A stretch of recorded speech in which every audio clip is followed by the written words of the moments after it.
ابھی میں قرآن والا چینل یوٹیوب پہ جو ہے اس پہ میں لائیو گیا تھا. خاص کر یہ ویڈیو میں قرآن والا چینل ابھی جو آپ کے سامنے لوگو بھی لگی ہے اس کے لیے میں بنا رہا ہوں. مجھے کچھ سوالات انہوں نے پوچھے. میں نے پہلے کچھ سوالات پوچھے کیونکہ ان لوگوں نے یہ لائیو تقریباً 53 منٹس تک جاری رکھی تھی. میں آ گیا لائیو میں. انہوں نے مجھے جب لائیو میں لیا تو اس سے پہلے وہ لوگ مومنوں کے بارے میں، مسلمان مومن جو تھے ان کے بارے میں یہ الفاظ استعمال کر رہے تھے کہ مومن جو ہے بدو ہم سمجھتے ہیں ان کو. ایک تو یہ بات ان لوگوں نے کی. دوسری بات تنقید کی. دلی میں جو جامع مسجد میں جمعے کی نماز ہوئی تو اس نماز میں مسجد سے باہر سڑکوں پر صفیں بنی تو ان صفوں کو ان لوگوں نے ابھی تنقید کا نشانہ بنایا اور عجیب سی باتیں اسلام کے حوالے سے کر رہے تھے. اور اس کے علاوہ رسول اللہ صلی اللہ علیہ وآلہ وسلم کی شان میں انتہائی گستاخانہ الفاظ استعمال کر رہے تھے. تو میں مجبور ہو گیا کہ میں یہ ویڈیو ریکارڈ کر لوں، خاص کر اس قرآن والے چینل کے لیے. قرآن والا چینل جو ہے جتنے بھی سننے والے ہیں، جتنی بھی فارورڈ کرنے والے لوگ ہیں میسیجز، وہ میرا میسیج فارورڈ کرے، شیئر کرے تاکہ اس قرآن والے کو سمجھ میں آ جائے. یہ قرآن والا نام جو لکھا ہے اس بندے نے، یہ بندہ بیسیکلی کافر ہے، یہ بندہ مسلمان نہیں ہے. اب یہ لوگ جو اعتراض کر رہے ہیں دین اسلام پہ یا مسلمانوں پہ، تو اس کا کوئی بھی تک بنتا ہی نہیں، کیونکہ ایک تو یہ لوگ اسلام کے بارے میں جانتے ہی نہیں. دوسرا ایک غلط کنسپٹ، فتنہ پھیلا رہے ہیں یہ لوگ. تو جو باتیں ان سے ہوئی میں ذرا ان باتوں میں کچھ چیزیں ہائی لائٹ کرنا چاہتا ہوں. اس نے ایک سوال کیا کہ رسول اللہ صلی اللہ علیہ وآلہ وسلم نے دین کو مقدم کیا تھا دنیا پہ یا نہیں. تو میں نے جواب دیا کہ ہاں. اس نے انکار کیا کہ نہیں. پھر اس نے کہا کہ قرآن سے ثابت کرو. تو میں نے قرآن مجید میں سورہ اخلاص کا ذکر کیا کہ ابھی سورہ اخلاص کو ڈسکس کر لیں گے. اس میں آپ لوگوں کو میں بتا دوں گا، میں پروف کر لوں گا، ثابت کر لوں گا. تو اس میں کیا ہوا، جب سورہ اخلاص کا نام لیا میں نے تو ایک عورت بھی تھی اس لائیو میں، جیا نام تھا یا پتہ نہیں دیا نام تھا اس کا. اس نے اچانک کہا کہ سب سے چھوٹی صورت کیوں آپ بتا رہے ہو، کوئی بڑی سی چیز بتا دو. نعوذ باللہ، اس طرح الفاظ اس نے بہت بے ادبی کی بات کی اس نے. تو میں نے کہا اس کا جواب میں اسے دے رہا تھا لیکن انہوں نے مجھے بلاک کیا واپس. یہ اتنے بغیرت لوگ ہیں کہ یہ لوگ پھر بات سنتے نہیں ہیں. مسلمانوں پہ یہی تو ان کی غلاظت ہے، یہی تو ان کی بغیرتی ہے کہ یہ لوگ مسلمانوں پہ تو انگلیاں اٹھاتے ہیں، مسلمانوں پہ سوال اٹھاتے ہیں، لیکن جب مجھ جیسا کمزور مسلمان بھی آ جاتا ہے تو یہ لوگ اتنی ہمت نہیں رکھتے کہ ہم لوگوں سے بات کریں، ہم لوگوں کا جواب سنیں اور ہم لوگوں کی تھوڑی وضاحت سنیں. یہ لوگ انتہائی بغیرت ہے.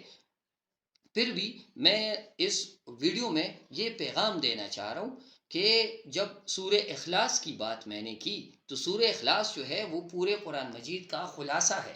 اس بات کو ان کافروں کو، ہندوؤں کو خاص کر جاننا چاہیے. اور ایک بات اور بھی آپ کو بتا دوں، یہ جتنی بھی تنقید آپ لوگ یہ ایکس مسلم یا ہندو وغیرہ دین اسلام پہ کرتے ہو، تو تم لوگ تو اپنی ہی دین کو چھوڑ چکے ہو، اسلام کے پیچھے پڑے ہو، اسلام کو غلط ثابت کرنے کی کوشش کر رہے ہو. اور آپ لوگ یہ بات اندازہ نہیں لگاتے کہ جو بت پتھر کے بنے ہیں ان بتوں کا آپ لوگ سجدہ کرتے ہو اس پہ، اس کو، اور تم لوگ سرے سے حقیقت کو جانتے ہی نہیں. ٹھیک ہے، اب آپ دنیا کی لذتوں کی بات کر رہے ہو.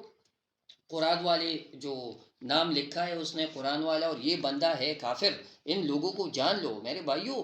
یہ لوگ ہم سائبر مسلم سے خوف کے مارے بات ہی نہیں کر سکتے. ہم ان کو کھلا چیلنج دیتے ہیں، میں قرآن والے سن لو، جو بندے ہو تم کافر، یہ بات سن لو. میں خود شیداوا چاہوں، میں سائبر مسلم ہوں. میں آپ تو کیا، تم تو کیا سوشل میڈیا پہ چھوٹے سے بکواسی آئے ہو، اپنے لیے ریٹنگ بنا رہے ہو، اپنی ارننگ کر رہے ہو، اور کوئی بھی نہ تو جرت ہے تم لوگوں میں، نہ کوئی غیرت ہے، اور ایمان تو ہے ہی نہیں تم لوگوں میں. تم لوگ اس دنیا میں صرف جو مہلت اللہ نے تم لوگوں کو دی ہے، اس مہلت کو خدا رحم تم لوگوں کو نصیحت کرتے ہیں، اس مہلت کو استعمال کرو. دین اسلام، قرآن مجید، اس کو سمجھو. اور اپنی آخرت کو بہتر بناؤ. یہ دنیا تو تم لوگ کیا پیشاب پیتے ہو جانوروں کی، کیا گائے کو اپنی ماں کہتے ہو، پتہ نہیں کیا کیا گندگی پھیلاتے ہو، اور کہتے ہو اپنے آپ کو تم لوگ، یار تم ہندو لوگ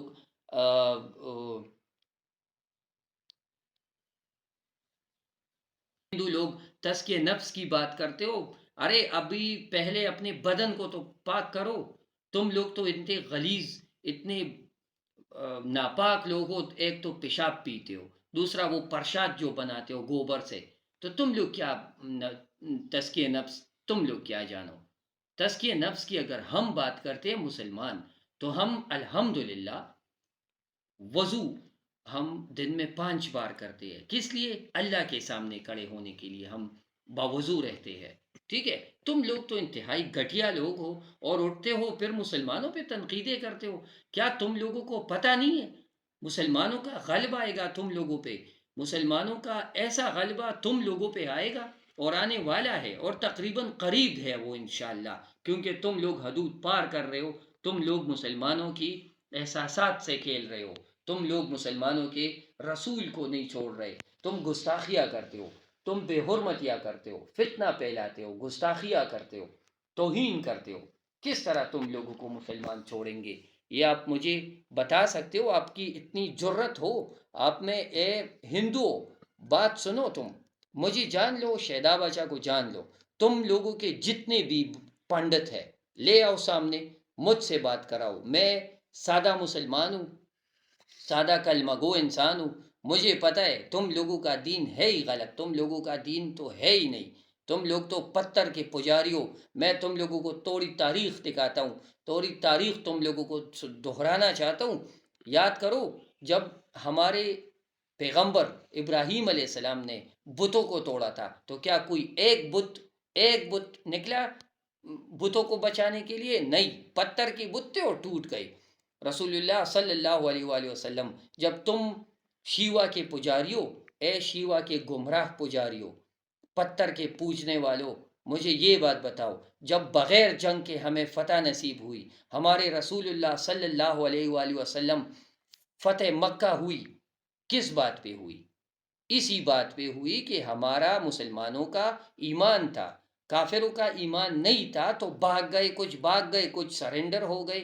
پھر بھی کیا ہوا؟ ہمارے نبی پاک محمد صلی اللہ علیہ وآلہ وسلم نے اے کافرو خبیثو تم لوگوں کو معاف کیا.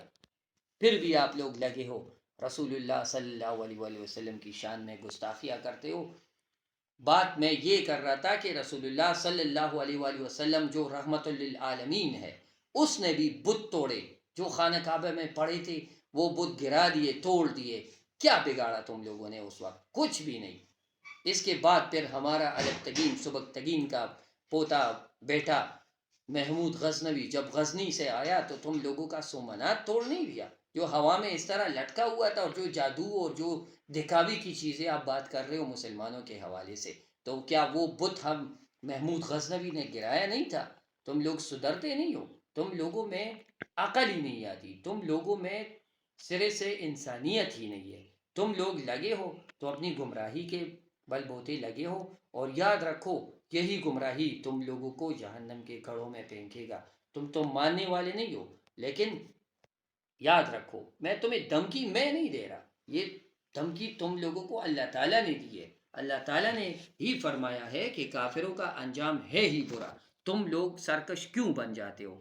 تم لوگ خالق مہربان جو ہم سب انسانوں کا خالق ہے، تم لوگ اس سے بھی لڑائی جھگڑے کا سوچتے ہو. تم لوگ اس سے بھی اعلان جنگ کرتے ہو. تم لوگ ایک رب اس کو چھوڑ کر پتہ نہیں 330 ملین بت، جو اتنے بت، بڑے بت، چھوٹے بت، یہ کیا کیا بکواس بنایا ہے. سچ میں بتاؤں تو بکواس کرتے ہو ہندوؤں، بکواس کرتے ہو. سدھر جاؤ. یہ جو بکواسیں تم لوگ کرتے ہو یہی تم لوگوں کے عذاب کا وبال بنے گا. اور اس بات پہ شکر کرو، لا اکراہ فی الدین.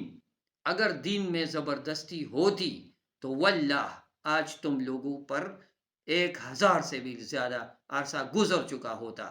تم لوگ اتنے نہیں ہو. وہ ہم بولتے ہیں نا، تم لوگوں کی مثال اون کی طرح ہے. اس طرح اڑ جاؤ گے. کچھ بھی نہیں ہو تم لوگ. مسلمانوں کے ایمان کا مقابلہ تم لوگوں کے باپ داداؤں نے نہیں کیا تھا، تم لوگ کیا کرو گے؟ سدھر جاؤ، سدھر جاؤ اور معافی مانگو۔ جو قرآن والا ہے، چینل چلاتا ہے، ایکس مسلم ساحل، ایڈم سیکر، میرا پیغام سب تک پہنچا دو کہ سدھر جاؤ، نہیں تو ہم آ رہے ہیں۔ یاد رکھو، تم لوگ باز نہیں آؤ گے تو ہم آ رہے ہیں تم لوگوں کو زنجیروں میں جکڑنے کے لیے۔